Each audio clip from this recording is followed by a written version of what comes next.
Olá pessoal, bom dia, boa tarde, boa noite, dependendo da hora que vocês estão assistindo esse vídeo. Se vocês estiverem ouvindo algum barulhinho no fundo, é por causa da chuva, tô gravando e está chovendo nesse momento, tá? Bom, hoje é uma aula muito densa, tem muita coisa para ser falada.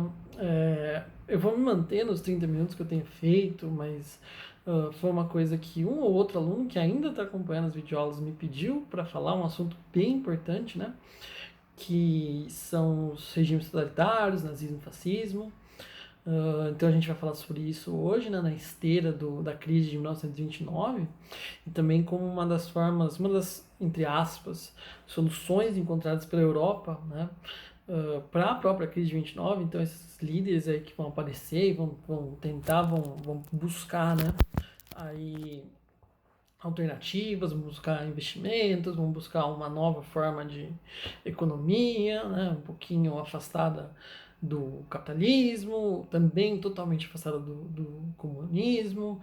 Vão, enfim, eles vão tentar outras iniciativas aí, mas também com um viés muito mais ditatorial, muito mais violento, populista. A gente vai falar um pouquinho de tudo isso daí hoje, o máximo que nós pudermos, tá? Para começar essa história, a gente deixa a crise de 1929 guardadinha e vai voltar um pouquinho no tempo. Né? Logo depois do fim da Primeira Guerra Mundial. A gente volta para o fim da Primeira Guerra Mundial para falar sobre o Tratado de Versalhes, e aí a gente vai novamente saltar de volta para 1929. Tá? Então, em teoria, a gente acabou de falar sobre a crise de 1929, tudo que aconteceu nos Estados Unidos, como o reflexo dos Estados Unidos vai bater em países como, por exemplo, a Alemanha, que foi derrotada na própria Primeira Guerra Mundial, e outros tantos, né? Não bate na União Soviética, né? Já era a Rússia, né? Que já era a União Soviética em um momento, porque obviamente a Rússia já tinha se transformado num país comunista. E a crise era do capitalismo. Bom, seja como for. Vamos voltar um pouquinho então para entender o que foi esse Tratado de Versalhes. Para depois a gente juntar com a crise de 29 e mostrar de fato o produto disso daí, que na minha visão é o próprio sistema totalitário. Né? O que acontece? Logo depois da Primeira Guerra Mundial ser encerrada, na verdade isso não é só da Primeira Guerra Mundial, isso é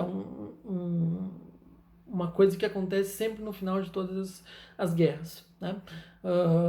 E o que é esse negócio que acontece depois de todas as guerras? Um acordo de paz, certo? Só que normalmente esse acordo de paz ele é imposto. Né? O que quer dizer com isso? Tá? Um país perdeu a guerra, claro, ou está perdendo, lhe interessa fazer a paz. Né? Interessa fazer um acordo e manter a paz com os vencedores. Só que para isso, esse país que está sendo derrotado precisa abrir mão de algumas ou várias coisas, né? Para os países vencedores. Né? Então, o que aconteceu foi: vão se sentar à mesa países vencedores da Primeira Guerra Mundial, países perdedores da Primeira Guerra Mundial, e vão decidir, bom, o que vocês querem aí para fazer a paz, para terminar. Somos perdedores, nós perdemos a guerra, então nós deveremos, né, ou então eles devem dar indenizações, territórios para os vencedores. Tá? Esse tratado aconteceu, obviamente, em Versalhes. Né? Eu já falei muito da história de Versalhes e o que o Palácio de Versalhes significa, né? Toda a magnitude daquele palácio para a França, a história e assim sucessivamente. A França foi uma das vencedoras da Primeira Guerra Mundial. Tá? Quem vai sentar à mesa? Né? Então, os vencedores: Estados Unidos, Inglaterra, França, principalmente, os principais países. Claro que também vai ter uns bicão lá, né, como Brasil, Japão, que entraram com muita pouca força já no finalzinho, né, e só foram simbolicamente participantes e tal, mas esperando arrancar né, um naquinho, um tequinho ali dos países derrotados. Eles também vão querer sentar no Tratado de Versalhes para debater ali, né? Os perdedores: Império Austro-Húngaro, Império da Alemanha e o Império Turco-Otomano, principalmente. Tá? A Itália, nesse momento, está no bloco vencedor porque mudou de lado às vésperas da Primeira Guerra Mundial, saiu do lado dos alemães e foi para o lado dos ingleses e dos franceses. O presidente americano dos Estados Unidos, ele vai no Tratado de Versalhes, mas ele vai com um interesse muito definido. E esse interesse é mostrar, literalmente, a mudança de eixo da importância do mundo naquele momento. Os Estados Unidos não pretende nada no Tratado de Versalhes. Ele não quer território, ele não quer indenização. E o que ele quer, então? Ele quer mostrar, ele quer sentar na ponta da mesa, e normalmente quem senta na ponta da mesa é o cara que manda, né? Então ele quer mostrar para todo mundo o poder dele. Então ele quer mostrar, olha, eu sou o pai de vocês, tá? E vocês são os meus filhos brigões. Então eu vou resolver o probleminha de vocês aí, né? Então o mais velho ganhou a briga, o mais novo perdeu a briga, uma coisa assim, tá? E os Estados Unidos queria agir como o cara que mantivesse a paz naquele momento, tá? Perfeito. Então o presidente Woodrow Wilson, naquele momento, vai para os Estados Unidos, sai dos Estados Unidos, vai para a Europa, para Versalhes, para presidir o tratado, para se colocar na ponta da mesa e falar, vamos lá, o que os vencedores querem, o que os perdedores podem, o que os perdedores não podem, e vamos entrar num acordo aqui. E claro, por baixo dos panos, os Estados Unidos também estavam confeccionando uma série de acordos, tanto com os vencedores quanto com os perdedores, acordos econômicos muito importantes que obviamente vão levar àquela década de 20, né, os loucos anos 20, que eu falei na última videoaula para todo mundo, tá? Então a ideia foi justamente essa: tecer acordos financeiros para tudo que é lado, vencedor, emprestar dinheiro para os derrotados, emprestar dinheiro para os vencedores também, que também acabaram tendo território destruído. Os Estados Unidos está com muito dinheiro, saiu como um grande vencedor da Primeira Guerra Mundial. Vamos fazer acordo, vamos levar hambúrguer para esses caras, vamos levar Coca-Cola para esses caras, vamos levar nossos produtos para lá e vamos tecer e vamos ganhar dinheiro, né? Vamos tecer acordos e vamos ganhar dinheiro. Certo? Então o objetivo dos Estados Unidos, na verdade, foi esse, principal, tá? Mostrar para todo mundo que ele era superior àqueles poderes todos, por isso ele ia sentar ali no topo da mesa, certo? Enquanto os outros iam debatendo e os Estados Unidos iam, né, tentando, né, puxar para um lado, puxar para o outro, não sei o que, vamos ver se isso dá, isso não dá, etc. A primeira coisa que vai ser imposta pelos vencedores aos derrotados vai ser uma indenização gigantesca, que a Alemanha terminou de pagar, eu não lembro exatamente o ano, mas foi nos últimos 10 anos aí, né, 2000 e qualquer coisa, que ela terminou de pagar a indenização da Primeira Guerra Mundial, Era um valor tão absurdo, gente, era um valor tão fora de realidade que demorou muitos e muitos anos para que a Alemanha conseguisse terminar de pagar. E pagou de fato, terminou de pagar recentemente, tá? Recentemente. A Primeira Guerra Mundial acaba em 1918, tá? Demorou quase 100 anos, ou até mais ou menos 100 anos para a Alemanha terminar de pagar uma indenização, né? Então é uma indenização absurda, certo? Se o país derrotado estava uma desgraça porque teve território invadido, porque teve isso, teve aquilo, vai ter mais essa dívida a ser paga. O que mais? Perderam territórios, certo? Houve a perda de territórios, tanto com a Alemanha, Império Austro-Húngaro, Império Turco-Otomano, todo mundo vai perder território, certo? Em especial, a Alemanha vai ter que devolver territórios que tinha tomado da França, que era a Alsácia e Lorena, um território muito cheio de minas de carvão, de ferro, muito rico em minérios, tinha muita indústria ali na região, então devolve para a França. A França, a primeira coisa que queria quando sentou à mesa é: agora me devolve os territórios que vocês pegaram lá atrás, certo? Então vai ter que devolver os territórios que a Alemanha pegou anos antes, né? O que mais? Vão desfacelar os impérios, certo? Então a Alemanha vai deixar de ser império, a Áustria-Hungria, Império Austro-Húngaro, vai ser dividido em Áustria e Hungria, certo? O Império Turco-Otomano vai ser também desfeito, então vai ser o fim dos impérios, né? Vai começar um período conhecido como a República de Weimar, na Alemanha, certo? E as imposições continuaram sendo colocadas, né? Não pode isso, não pode aquilo, tem que pagar isso, tem que devolver não sei o quê. Por exemplo, a Alemanha teve a imposição de não produzir armas, não produzir bombas, tanques, fuzis, enfim, munições, durante um período de tempo. A Alemanha ficou proibida disso. E de levantar exércitos, certo? Também de levantar exércitos e treiná-los ou coisa do tipo. Simplesmente o suficiente para defender fronteiras, mas nada além disso. Então ficaram impedidos também de levantar grandes exércitos por um determinado período de tempo. Tá? Então, várias sanções iam sendo impostas. Não pode ter produção de armas e de munição, não pode aumentar o contingente do exército depois de um determinado número, ou seja, tem que ter um exército muito reduzido, depois disso você está proibido. Então, iam colocando, iam mandando ver, certo? Você perdeu, essa aguenta aí, certo? Só que cada vez mais existiu um sentimento que isso, depois que o Tratado de Versalhes foi concluído, de que os perdedores, em especial a Alemanha, foi muito humilhada. Né? E, de fato, o propósito de algumas das potências, principalmente da França, era humilhar a Alemanha. Né? Por que o tratado foi em Versalhes? Por que foi num dos palácios mais belos de todo o mundo?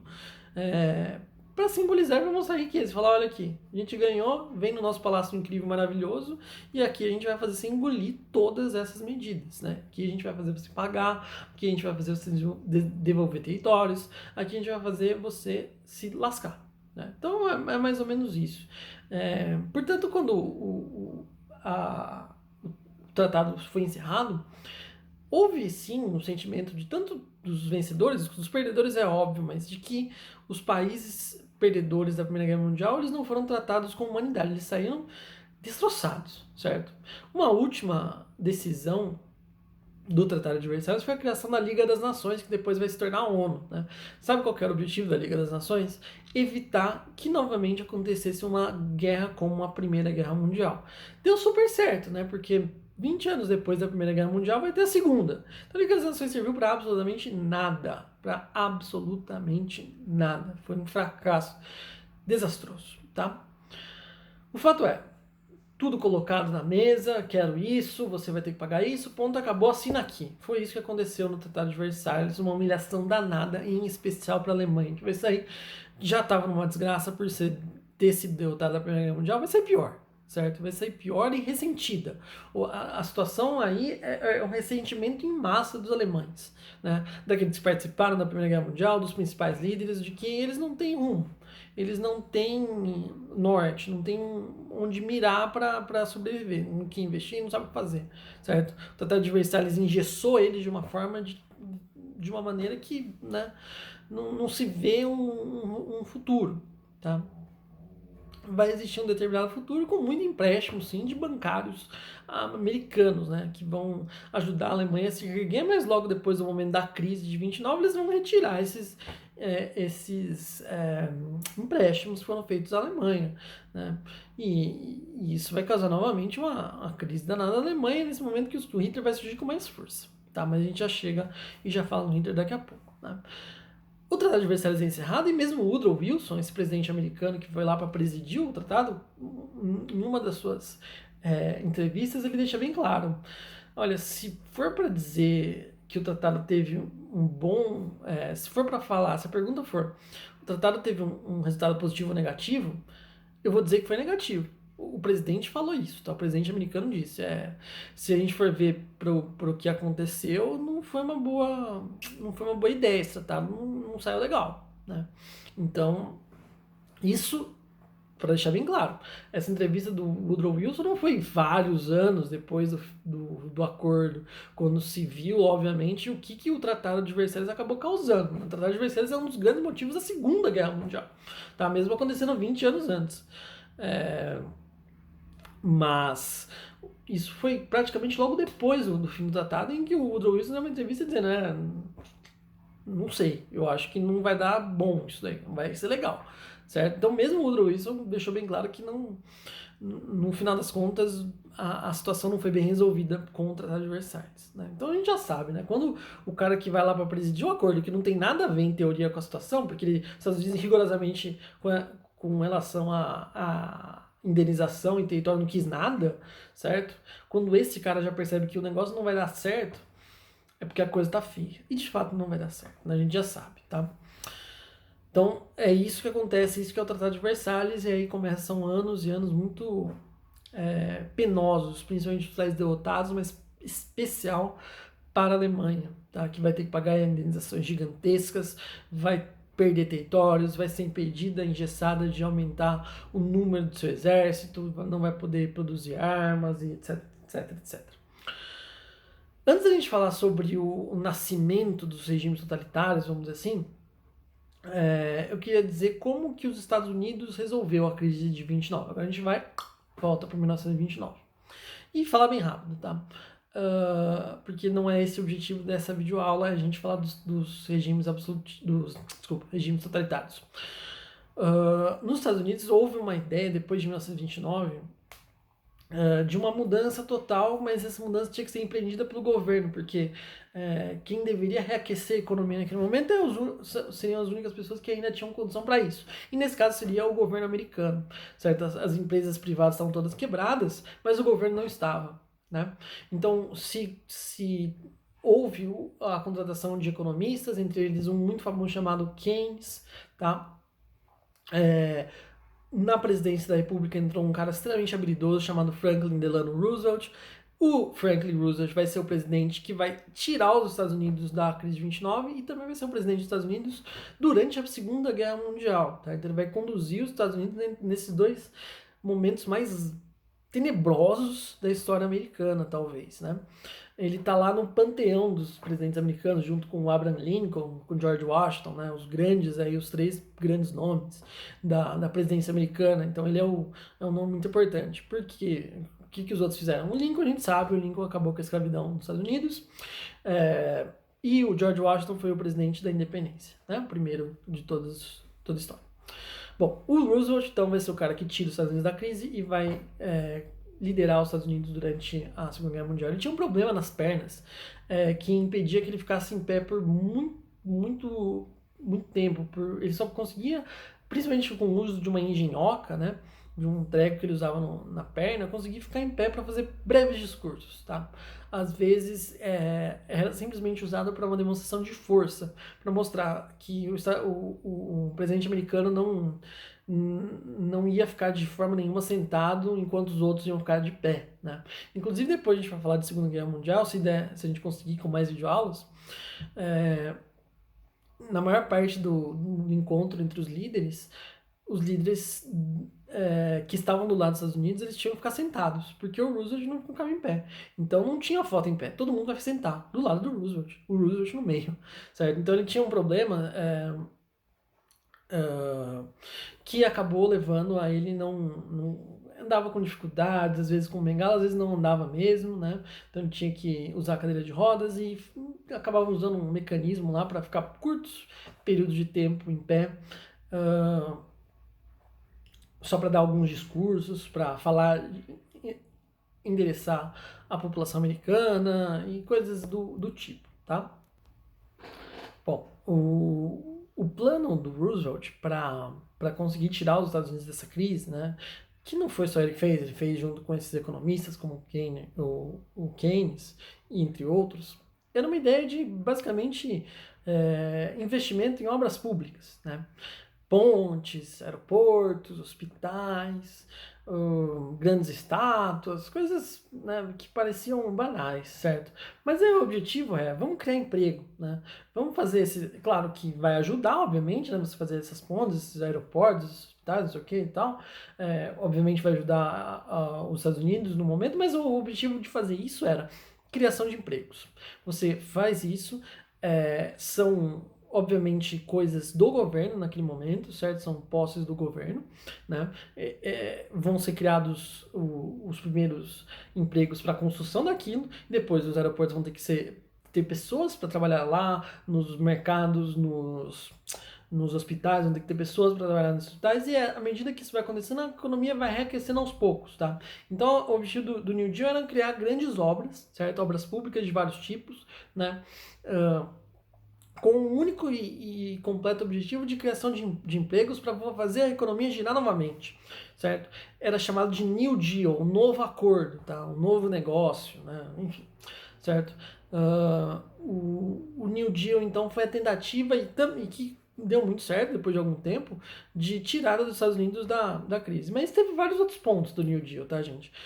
Ajuda de investimentos para o pessoal que trabalhava no campo, vários tipos de bolsas, né, para ajudar a população. Então teve várias etapas aí no New Deal. Eu tô condensando tudo mais rapidamente, tá? Então teve sim várias etapas para pessoas carentes, para ajudar o pessoal do campo, para ajudar o pessoal da cidade, não sei o que, não sei o que lá, mas no geral, esse grande investimento em obras públicas, né? Durante muito tempo, inclusive, chamavam o New Deal e o plano do Roosevelt de negócio comunista, né? Por quê? Porque parece mesmo, certo? São estatais, né, que ele está criando, ou seja, empresas que são do governo, certo? E tá colocando as pessoas para trabalhar lá. Claro, não tem nada a ver, tá, gente? Se você parte do princípio que eram empresas estatais, é a única coisa que liga, mas durante muito tempo o Roosevelt teve que ouvir, né, que ele estava sendo comunista porque ele estava criando empresas estatais. Nada a ver, certo? Não tem absolutamente nada do tipo, né?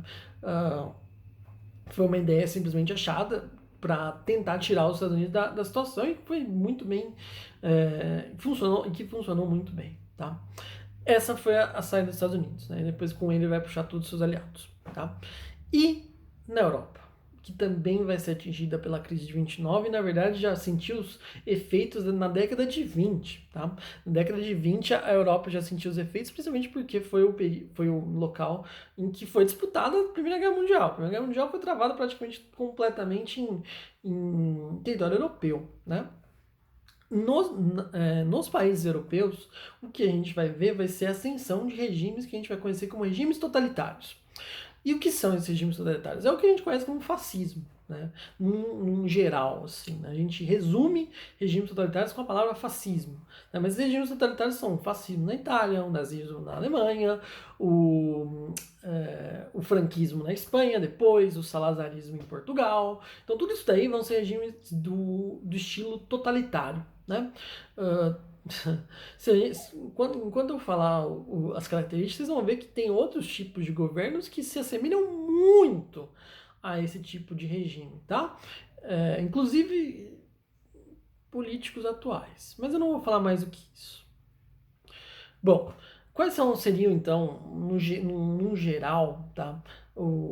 As características de um sistema totalitário, fascista, etc. Antes da gente falar rapidinho sobre isso, falar sobre, né, o que aconteceu, tá? Em primeiro lugar, a ideia do totalitarismo, né? Claro que não era uma ideia daquele período, mas o momento era ideal para o aparecimento de ideias radicais na Europa, certo? Depois de tudo que aconteceu, depois do clima de instabilidade pelo qual o continente passava. Nesse momento vão aparecer pessoas que lutaram na Primeira Guerra Mundial, certo? Um país derrotado, que sofreram na Primeira Guerra Mundial, que viram seus países humilhados, né? No caso, a Alemanha, o Hitler participou da Primeira Guerra Mundial como soldado, o Mussolini, que vai ser o que eu vou falar agora, na Itália, né? Participou da Primeira Guerra Mundial, viu a Itália ser, entre aspas, vencedora, mas ser humilhada no Tratado de Versalhes também, porque não teve nada para a Itália. Certo? Para o Japão não teve nada, para o Brasil não teve nada, né? Embora o Brasil entrou, né, na calada da noite, vamos dizer assim, mandou alguns médicos e só. A Itália participou eficaz, né, efetivamente da Primeira Guerra Mundial e acabou ficando sem nada, certo? No Tratado de Versalhes. Então uma certa humilhação aos italianos, né? O Mussolini ele vai emergir nesse momento, tá? Mussolini, que durante muito tempo foi editor de jornal, tinha ideias muito radicais, né? E ele vai criar essa ideia de um sistema de extrema direita, que é o fascismo, que é o nazismo e todos esses tipos de sistemas que se veem com proximidade a esse tipo de coisa, tá? O fascismo vem de uma ideia do Mussolini com características que vão ser ampliadas para vários outros tipos de governo, tipos de regimes no mundo, principalmente na Europa naquele momento, tá? Mas que hoje em dia tem muita gente que se identifica com esses ideais, né? Por que da palavra fascismo? Só para começar. Vem de fati, né? O fátio, tá? O que era o fátio? Era um machado usado para decapitação na República Romana, certo? Lá de trás. era como se fosse se vocês procurarem fascismo na Google e quiserem imagens e tal, vocês vão ver que o símbolo do nazismo é justamente esse machado com várias varas em volta, assim, para simbolizar união, né? Então, feixes assim e o machado no meio, que era o fátio, tá? Aí por isso fascismo, fatismo, né? E quais são as principais características do sistema fascismo? Primeiro, eu já disse, ele é do espectro ultra-direita, certo? Extrema-direita, né? O principal fator é o ultranacionalismo, certo? Colocar a nação acima de tudo, certo? Então, um sistema fascista é fácil de você enxergar. Se você vive no sistema fascista, você consegue enxergar vendo essas características. A primeira delas é colocar a nação como o máximo, certo? Defender de uma forma ufanista, ou seja, viciada o país, né? Aquela história de que o seu país é muito melhor do que todos os outros, que o seu país está acima de tudo, certo? Que o seu país é aquele nacionalismo assim sem sentido, certo? Ignorando todos os problemas que seu país tem, colocar ele ainda assim lá no topo. Isso que é ultranacionalismo, certo?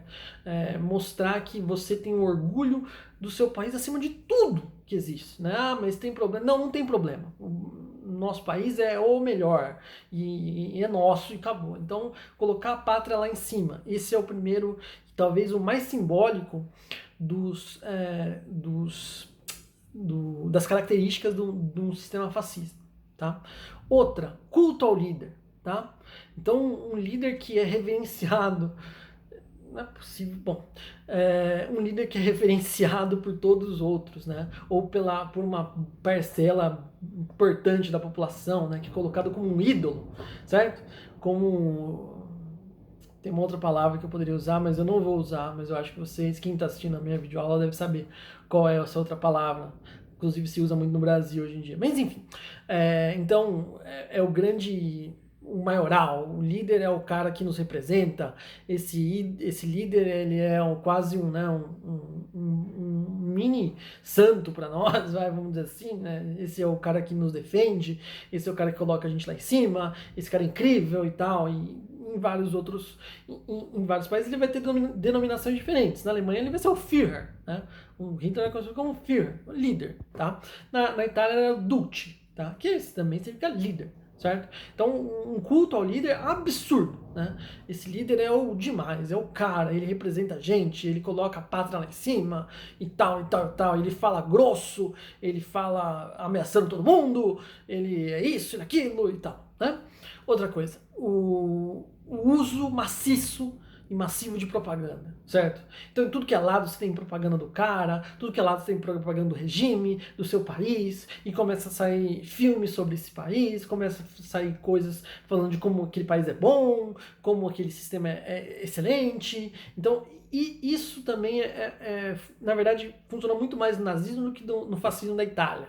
No nazismo, o Hitler ele tinha um ministro de propaganda que era o braço direito dele, que era o Goebbels. Ele era tão braço direito do Hitler que ele acabou se matando e matou toda a família dele, certo? Quando o Hitler se matou. No dia seguinte, se não me engano, não sei se foi nem no dia seguinte ou se foi no mesmo dia, mas ele, a mulher e todos os filhos pequenos deles acabaram se matando. E, obviamente, ele deu o comprimido para os filhos tomarem e os filhos não sabiam o que estava acontecendo, né?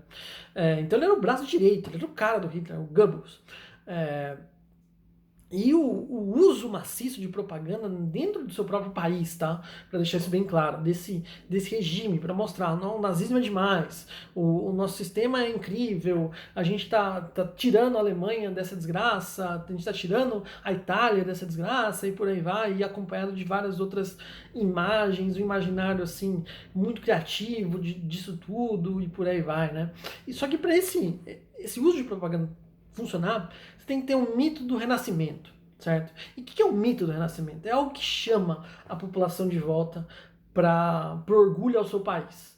No caso da Itália, se vocês pensarem na história da Itália, é óbvio a gente vê o que leva a Itália, qual que é o grande assunto na história italiana que vai trazer esse orgulho do italiano de volta. É o Império Romano, certo? É óbvio. Qual foi o momento que a Itália estava lá em cima? O Império Romano. Tá? Então eles vão ter que mostrar esse mito de renascimento daquele povo. No fascismo foi isso. Vamos nos focar na ideia de que a gente vai trazer de volta o Império Romano, certo? A gente vai recuperar a grandeza desse império aqui com a gente a partir do fascismo, né? Na Alemanha foi diferente. Foi o mito da raça ariana, certo? Da raça perfeita, da raça superior, certo? Do ser humano superior aos outros, né? Então, o ariano, que é o loirinho de olhos azuis, ele representa um estágio de evolução superior aos outros povos, né? Então, você precisa, todo o sistema fascista também vai ter esse tipo de coisa, vai ter um mito que mostre a gente é superior porque na nossa história teve isso e agora a gente vai voltar a ser isso. Para resgatar o orgulho daquele povo, né? Então mostrar, olha como a gente é demais, como olha o nosso orgulho, a gente fez parte do maior império da história, ou a gente ou a gente é parte da raça ariana, que é a raça superior, então nós somos esse tipo de povo, a gente é o povo superior e tal, né? Tem muitas outras ideias aí. Eu vou parar nesse momento, mas tem muito mais coisas pra gente falar na próxima aula. Então a gente vai voltar a falar de nazismo, fascismo, essa só foi uma introdução, a gente tem muito mais coisa para falar sobre isso, a gente vai ter que colocar o Japão nessa história também, e depois partir para a Segunda Guerra Mundial na próxima aula, então, que a gente vai falar quase tudo do Hitler, e também vai voltar a falar um pouquinho mais de fascismo, e ver mais características, mas essas são as iniciais. Para vocês pensarem já, se vocês já viram, ou se vocês percebem algumas delas acontecendo em alguns países, por exemplo, de repente até no que vocês moram, tá? Então, obrigado, gente. Por hoje é só.